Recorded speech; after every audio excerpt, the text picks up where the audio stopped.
Mengungkap kasus Harun Masiku, KPK menemukan mobil dan mencegah perjalanan ke luar negeri. Komisi Pemberantasan Korupsi, KPK, telah membuat kemajuan signifikan dalam kasus Harun Masiku, tersangka dalam kasus dugaan suap terkait urusan PAW anggota DPR dari PDIP yang meninggal, Nazarudin Kemas.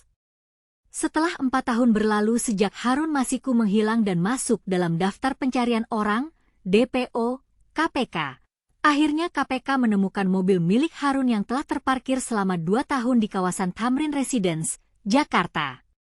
Direktur Penyidikan KPK, Asep Guntur Rahayu, mengatakan bahwa mobil tersebut ditemukan pada Juni 2024 di kawasan Tamrin Residence, Jakarta.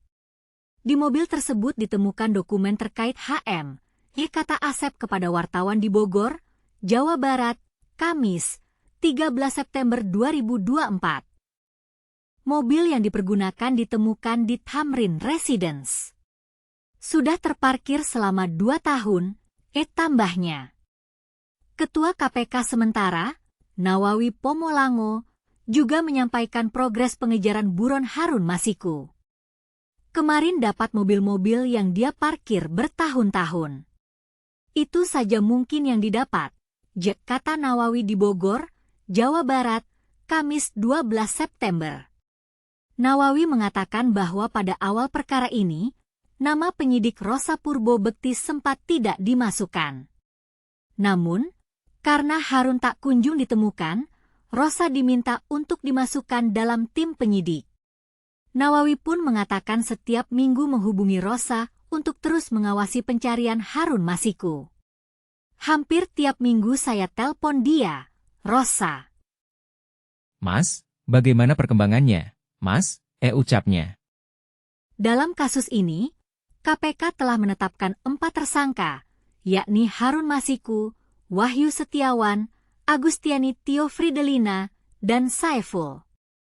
KPK turut menduga ada keinginan dari DPP PDIP mengajukan Harun. KPK juga telah mencegah 5 orang bepergian ke luar negeri terkait kasus Harun Masiku. Kelima orang itu dicegah berdasarkan surat perintah penyidikan, sprindik, kasus suap dengan tersangka Harun. Pencegahan ini menggunakan dasar sprindik suap untuk tersangka HM, kata juru bicara KPK Tessa Mahardika Sugiarto di Gedung Merah Putih KPK, Jakarta Selatan, Selasa 23 Juli. Selain kasus suap, KPK saat ini tengah membuka peluang untuk mengusut dugaan perintangan penyidikan terkait kasus Harun. Tessa mengatakan penyidik KPK juga tidak menutup kemungkinan mengumpulkan bukti di kasus perintangan penyidikan dari pencegahan kepada 5 orang tersebut. Dalam upaya untuk mengungkap kasus Harun Masiku, KPK telah melakukan berbagai upaya, termasuk mengumpulkan bukti dan melakukan penyidikan. Dengan ditemukannya mobil milik Harun dan pencegahan perjalanan ke luar negeri, KPK berharap dapat semakin mendekati kebenaran dalam kasus ini. Dalam beberapa waktu terakhir, KPK telah menunjukkan keseriusan dalam menangani kasus korupsi dan suap. Dengan demikian, masyarakat dapat berharap bahwa kasus Harun Masiku akan segera terungkap dan pelaku akan diadili. Namun, masih banyak pertanyaan yang belum terjawab dalam kasus ini. Siapa yang terlibat dalam kasus suap ini? Apakah ada keterlibatan pejabat atau politisi dalam kasus ini? Bagaimana KPK dapat menjamin bahwa kasus ini tidak akan ditutup-tutupi? Dalam beberapa waktu ke depan, kita akan terus mengikuti perkembangan kasus Harun Masiku dan berharap bahwa KPK dapat menyelesaikan kasus ini dengan baik dan adil.